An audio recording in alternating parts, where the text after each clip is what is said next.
Kabid Humas Polda Jawa Tengah, Jarod Padakova. Pak Jarod, hasil penyelidikan sejauh ini apa?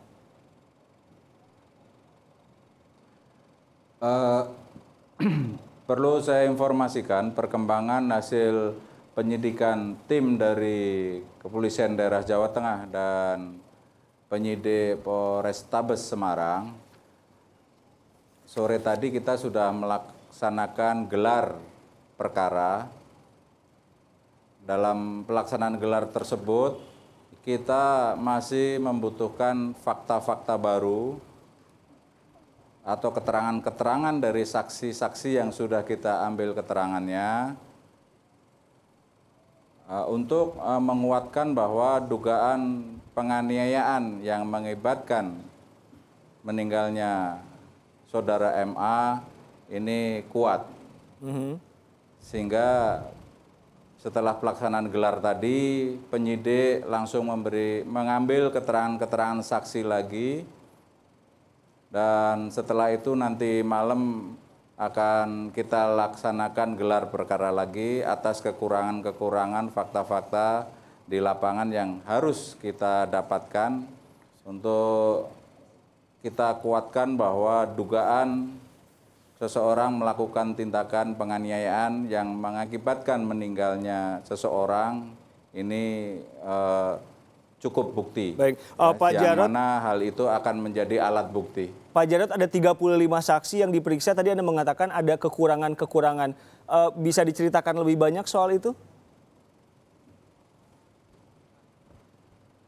Baik, jadi maksudnya kekurangan-kekurangan dan kita perlunya fakta-fakta baru tersebut, bahwa dari keterangan saksi-saksi dari tingkat 2 ini kan masih belum ada sinkron, ya belum sinkron antara keterangan yang satu dengan yang lain. Hal ini makanya penyidik memerlukan pemeriksaan tambahan dari beberapa saksi yang sudah kita ambil keterangannya untuk mengerucut kepada dugaan tersangka. Belum sinkronnya di mana, Pak? Karena kan ini mudah-mudahan selesai. Selama saya melihat dan membaca beberapa keterangan, korban itu diduga mendapatkan kekerasan saat dihukum seniornya. Begitu ya, Pak? Atau bagaimana ceritanya?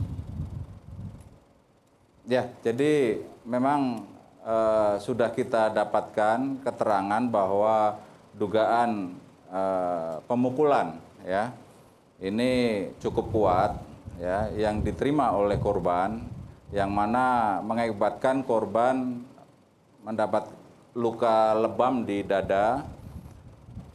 Dan hasil otopsi kemarin dari siang sampai sore hari didapatkan fakta bahwa korban meninggal karena kekurangan oksigen, di mana dua paru-paru sebelah kanan dan kiri ini mengalami luka-luka. Ini yang mengakibatkan korban meninggal dunia. Oke, pelakunya sejauh ini diduga lebih dari 1 orang. Dari 35 saksi ini sudah mengerucut, Pak, ke siapa pelakunya?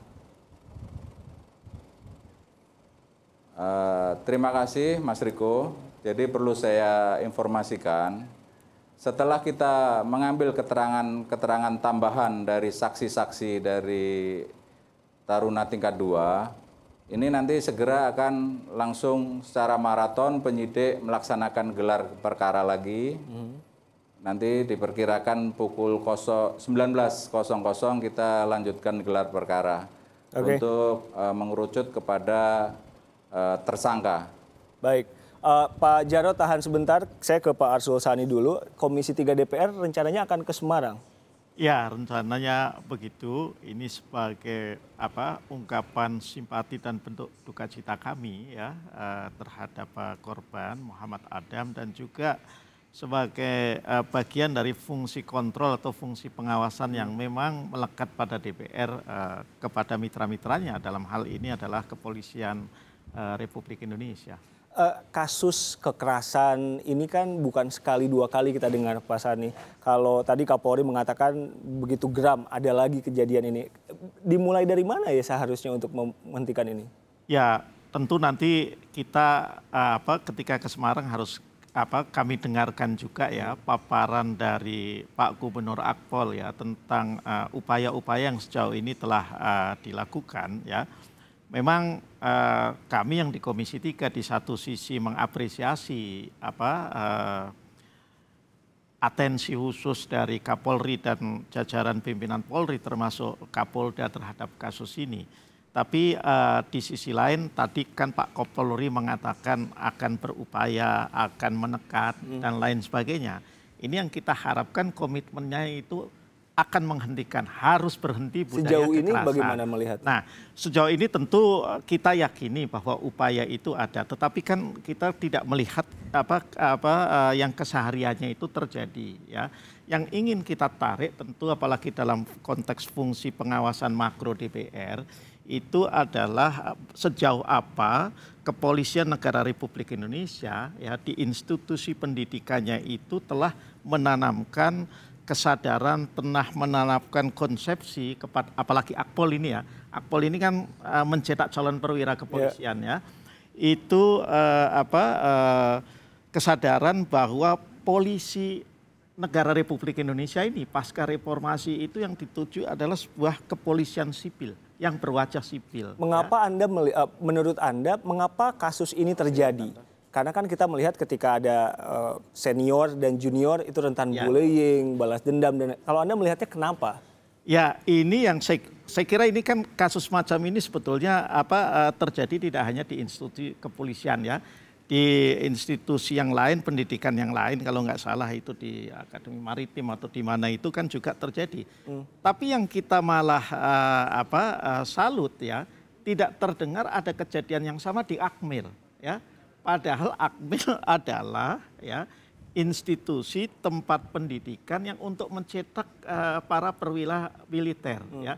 Militer ini identik dengan kontak fisik yang sangat tinggi. Polisi? Nah, polisi ya dalam fungsi-fungsi tertentu tentu ada kontak fisik yang tinggi ketika misalnya berhadapan dengan kelompok terorisme, berhadapan dengan kelompok pengacau keamanan.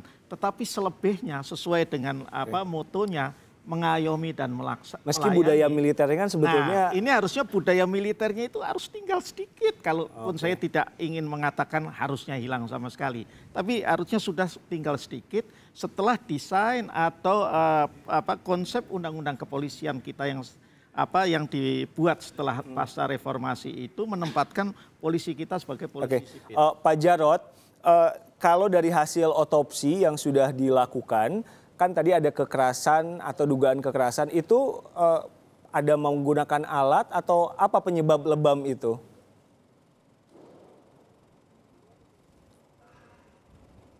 Halo? Ya, Pak Jarod bisa mendengar suara saya? Ya, halo? Ya, Pak Jarod, kalau dari hasil otopsi tadi Anda mengatakan ada kekerasan di situ, tapi kekerasan yang seperti apa? Apakah ada indikasi menggunakan alat atau bagaimana?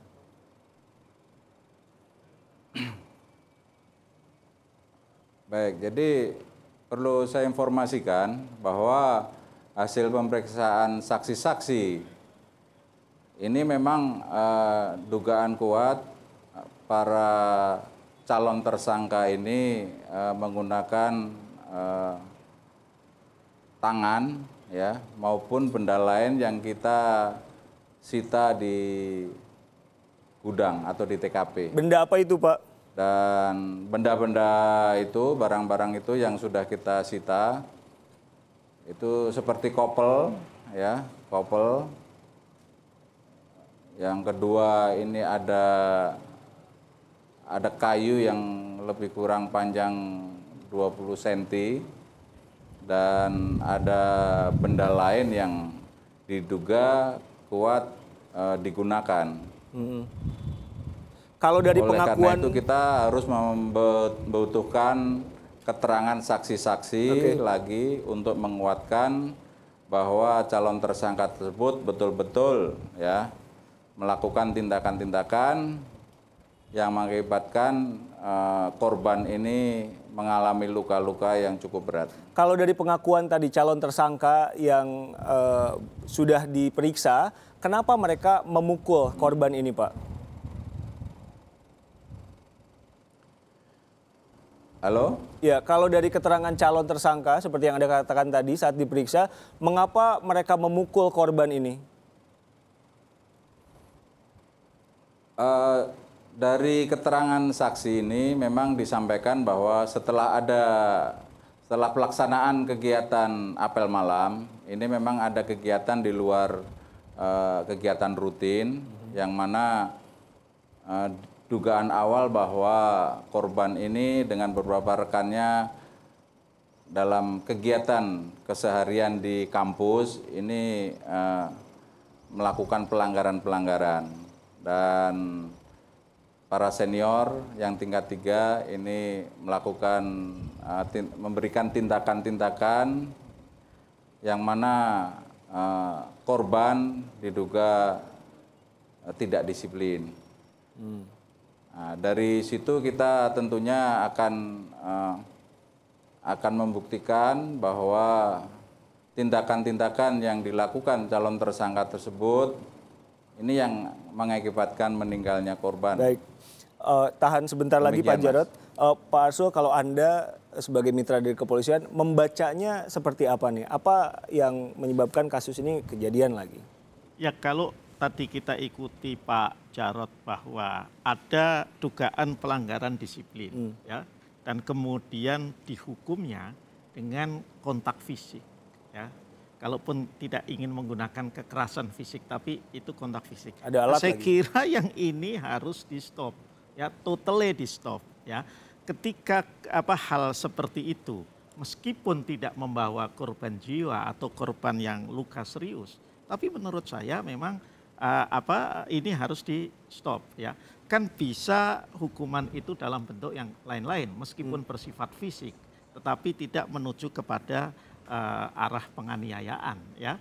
Bisa juga hukuman dalam bentuk hal-hal yang sifatnya peningkatan kemampuan intelektualitas dan lain sebagainya. Nah, ini yang kita harapkan, ya. Hukuman fisik is oke, tapi bukan yang dalam artian kontak fisik. Kalau Anda melihatnya ini kan akpol yang identik dengan militerisme, walaupun harusnya tidak full seperti itu. Hukuman fisik, dipukul yang kayak semacam itu, menurut Anda itu hal yang ada terjadi selama ini atau gimana? Ya, kalau dari penjelasan Pak Jarod tadi, ya, bahwa hal seperti itu memang dalam kontak fisik masih terus terjadi, ya. Nah, ini yang kita harapkan Pak Kapolri, ya, kalaupun itu dianggap bahwa bagian dari penegakan disiplin, ini harus jelas. Ini kan kayak budaya ya Pak Arsul. Nah, kalau itu budaya itu sesuatu yang bisa di stop lah, ya.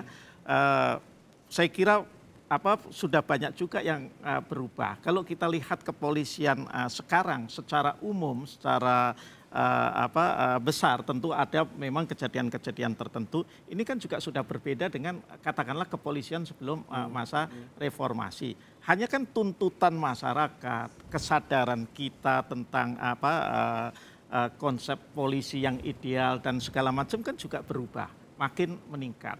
Maka ini yang menurut saya juga kepolisian juga harus menyesuaikan pada level tuntutan masyarakat, tidak hanya di kita tetapi yang terjadi di negara-negara modern lainnya tentang sebuah polisi yang modern itu yang seperti apa.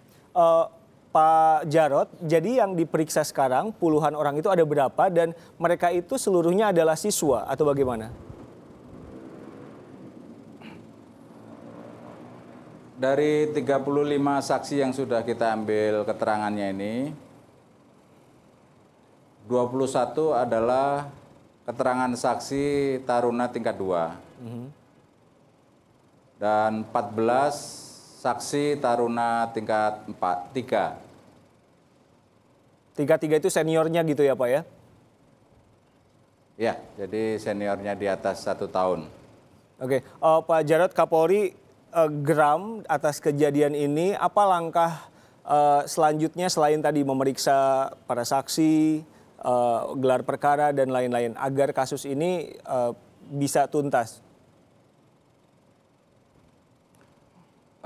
Sudah sesuai dengan komitmen Bapak Kapolda, yang mana dalam proses penyidikan ini kita harus segera mengungkap dugaan tindak pidana tersebut, dan hal ini memang dari Bapak Kapolda Jawa Tengah menginstruksikan bahwa proses harus sesuai dengan hukum yang berlaku, dan para calon tersangka apabila terbukti ini akan kita lakukan tindakan secara tegas. Baik, Pak Arsul, sedikit saja terakhir, nanti kan Komisi 3 DPR akan ke Semarang, tentu mendengarkan apa yang terjadi, rekomendasi setelah itunya apa? Ya, tentu rekomendasi akan dikeluarkan setelah mendengarkan, tetapi walaupun yang jelas sekarang kita sudah jelas arahnya tentu kami yang di Komisi 3 menginginkan agar dengan kejadian ini sebagai kejadian yang harusnya terakhir, dan untuk itu kita berharap Pak Kapolri ini membentuk satu tim kajian. Jadi tidak hanya kasuistisnya yang ditangani dengan proses hukum dan lain sebagainya, tetapi kajian interdisipliner. Interdisipliner. Pak Kapolri kita ini kan seorang PhD yang sangat lekat dengan konsep-konsep akademik. Karena itulah dalam rangka tadi merubah kultur, ini kan perlu berbagai pendekatan multidisiplin. Ya, tentu ada aspek ilmu kepolisian, ada sosiologi, psikologi, ada hukumnya dan lain sebagainya.